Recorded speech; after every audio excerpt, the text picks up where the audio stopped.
it's Tommy here from King of Finland, and we have new announcements for you. Unfortunately, as we are speaking of King of Finland, I have to keep this one in Finnish, but don't worry, we will have subtitles like last time, so all of us will understand. Tervetuloa uuden tiedotteen pariin. King of Finland on taas lähempänä kuin aikaisemmin ja ollaan saatu ihan kiva määrä uusia ilmoittautumisia. Toki tilaa on vielä ja tarvitaankin teidän nimien listalle, joten käykää laittamassa nyt helmikuun aikana mahdollisimman monta nimeä tuonne ilmoittautumiseen sisään. Tässä jaksossa kerrotaan uutisia muun muassa uudesta sponsorista. Sen lisäksi käydään hieman läpi, että minkä näköisiä kilpa-autoja meille on ilmoittautunut tässä välissä mukaan kilpailuun. Aloitankin kaikkein tärkeimmästä, eli ollaan saatu uusi yhteistyökumppani Kylmälä Customs mukaan King of Finlandiin 2025. Tämän ansiosta meillä on Kylmälä Customs Pro Street-luokka. Ja mikä tästä tekee merkittävää, niin Pro Street-luokan palkinnot on laittu saman tien uusiksi. Kylmälä Customs ilmoitti, että ensimmäiselle sijalle tulleille on luvassa 1,000 € arvoinen lahjakortti Kylmälä Customs-palveluihin. Toiselle sijalle tulleille on 300 € arvoinen lahjakortti ja kolmannen sijalle yllätäneille on vielä 150 € lahjakortti. Eli nyt voi unohtaa ne pelkät mutterikupit ja vertaukset pilkkikisasta auto ja autokisasta pilkki. Nyt kannattaa tulla ajamaan kilpaa Pro Street-luokkaan. Kiitoksia Kylmälä Customsille, kun lähditte mukaan. Heiltä saa ammattitaitoista apua kaiken tasoisiin, niin raskaskoneista myös näihin huippusuvirittyyn kilpa-autojen lämpöeristyksiin. Joten nyt kannattaa käydä katsomassa Kylmälä Customs-sivulta heidän palveluita ja olla yhteydessä, jos sulla on vielä tarpeita saada kilpa-auto kasaan ennen kevään koitosta. Odotamme innolla, että mitä muita saadaan vielä mukaan tässä eri luokkien sponsoreiksi kevään aikana. Tulemme tiedottamaan niistä teille, mutta meillä on varmasti luvassa vielä lisää tietoa. Huippu-uutista päästäänkin seuraaviin paljastuksiin, eli ketä meillä on ilmoittautunut mukaan King of Finlandiin tällä välillä. Ja aloitetaan tällaista klubiluokan mustasta paholaista, eli 3-litrainen GR Supra, jota ohjastaa Tero Suoreijos. On todella hieno nähdä, sillä Tero on ensimmäistä kertaa kilpailemassa Time Attackiin ja päätti osallistua suoraan meille King of Finlandiin, ja mikä sen parempi. Toivotaan Tero tervetulleeksi tapahtumaan. Mulla itsellä ei ole tietoa hänen ratakokemuksestaan, mutta omien puheiden mukaan on käynyt harrastamassa ratapäiviä ja hieman on istunut myös tällä Legendsin ratin takana. Veikkaan, että Tero tulee suorittamaan melko hyvin klubiluokassa. Nähdäänkö top 3?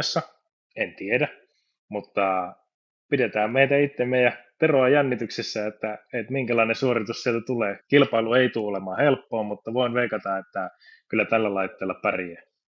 Täällä meillä onkin seuraava auto, ja voidaan sanoa, että tämä on varmaan koko Suomen tunnetuin ratasupra. Ville Salosen ohjastama Toyotan uutset V8-koneella varustettu äärimmäisen hieno GT-kilpuri saatiin mukaan King of Finlandiin.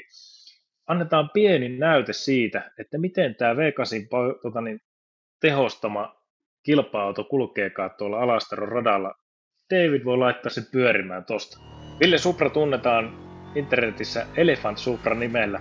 Tämä 280 hevosvoimainen 1300-kiloinen putkirakenteinen GT-auto voi yllättää kaikki, sillä leveillä slikseillä ja hyvällä geometrilla rakennettu auto kulkee nimittäin aivan huomattavaa vauhtia tuolla Alastaron radalla. On hieno saada Ville mukaan tähän projektiin ja on kiva nähdä, että millaista tulosta tuolla Elephant Supralla saadaankaan muiden ratakilpureiden joukossa. Tällä hetkellä Ville valmistautuu kovaa tahtia kilpailuun, näin hänen vasta tekemään tuolla takapäätä autoon uusiksi, kun oli pieni repeäminen tapahtunut viime syksyn ajoissa. Ei se mitään, Ville vannoo, että auto on valmiina ja kovemmassa iskussa kuin koskaan ennen kuin kilpailu lähestyy. Tervetuloa mukaan, Ville. Seuraavaksi siirrytään Club Go-luokkaan, jossa Mia Laurinkoski ja hänen miehensä itse asiassa molemmat ovat ilmoittautuneet samalla autolla kilpailuun. He osallistuvat tällä Alfa Romeo 156 V6-moottorisella harrasteautolla, joka kuulemma on tällä hetkellä kuitenkin tieliikennekäytössä, mutta ratakärpänen on päässyt purasemaan vakavammalla tasolla. Saa nähdä, että missä vaiheessa alkaa auton rakentelu rajusti ja luokat alkaa nousemaan heillekin. Todella hieno nähdä, että tulitte mukaan kuitenkin King of Finland -tapahtumaan, ja on tosi kiva, että saadaan tällaista italialaista verta mukaan myös tuonne Club Go-luokkaan. Toivotaan, että saadaan tästäkin meille uusi yllättäjä ja he olisivat siellä ainakin top 5, top 3 luokissa. Katsotaan, jäädään odottamaan. Sitten päästäänkin meidän ensimmäiseen Kylmälä Customs Pro Street-luokan kilpailijaan, jossa meillä on Petri Lahti ja hänen etuvetoinen 900-kiloinen Ford Fiesta, joka on kokenut tässä viime vuosien aikana merkittäviä päivityksiä. Onkin hieno nähdä, että miten tälle kirpulla päästään kilpailemaan muita, varsin tehokkaita kilpakumppaneita vastaan. On kuullut juttua, että sinne on löytänyt turpo pellin alle tiensä, mikä tarkoittaa sitä, että ei tästäkään laitteesta kyytiä varmasti puutu. On todella hieno nähdä, työnjälki autossa on ollut ainakin sosiaalisen median perusteella aivan viimeisen päälle, ja vielä kehitystyö jatkuu.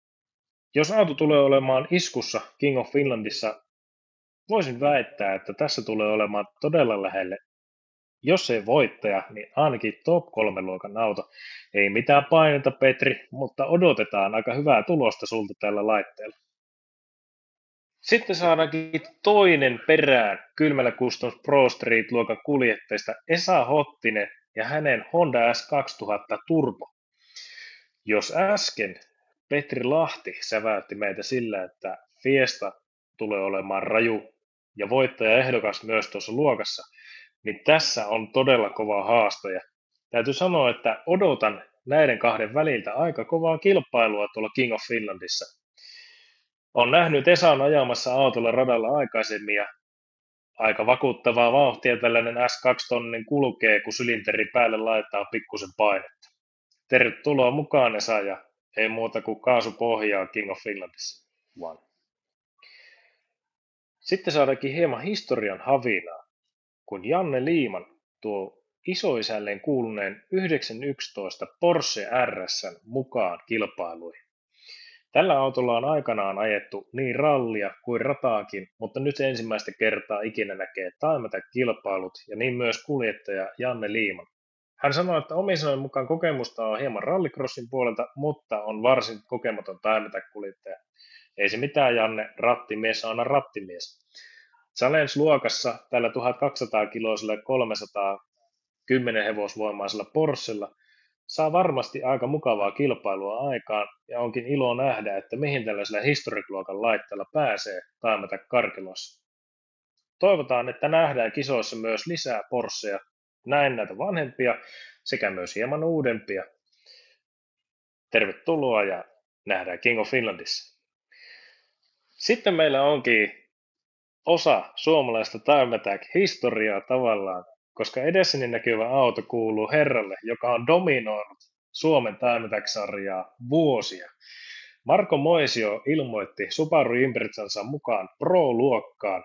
Mikä tässä tekee hauskan, että useimmat Pro-luokan autot tuodaan trailerilla tai muulla kuljetuskalustolla paikalle, mutta tyylille uskollisesti Marko on aina saapunut paikalle ajamalla tällä Subarulla. Hän on voittanut kilpailut ja ajanut sen jälkeen vielä autolla kotiin. Aivan uskomaton kaveri ja aivan todella kova rattimies. Hän ei nimittäin turhaan jarruttele ja kaasua painetaan todella reilusti. Hieno nähdä, että saatiin Marko mukaan kilpailuihin ja voin sanoa, että tässä on nimittäin kova haastaja kaikille, jotka hyppää mukaan Pro-luokkaan. Tervetuloa Marko. On hieno nähdä sinut mukana King of Finlandissa. Tässä kaikki tältä kertaa, mutta ei siinä kaikki todellakaan. Nähdään seuraavalla kerralla. King of Finland 2025 lähestyy. Muistakaa käydä ilmoittautumassa meidän verkkosivuilla mukaan kilpailuun. Ja jos et tule kilpailemaan, niin kannattaa muistaa, että tämä on ilmainen koko perheen tapahtuma, joten kannattaa tulla 2.–3.5. Alastorille katsomaan kilpailuita. On nimittäin uskomattomia laitteita ja hienoa menoa koko viikonlopun ajan. Tervetuloa ja kiitoksia.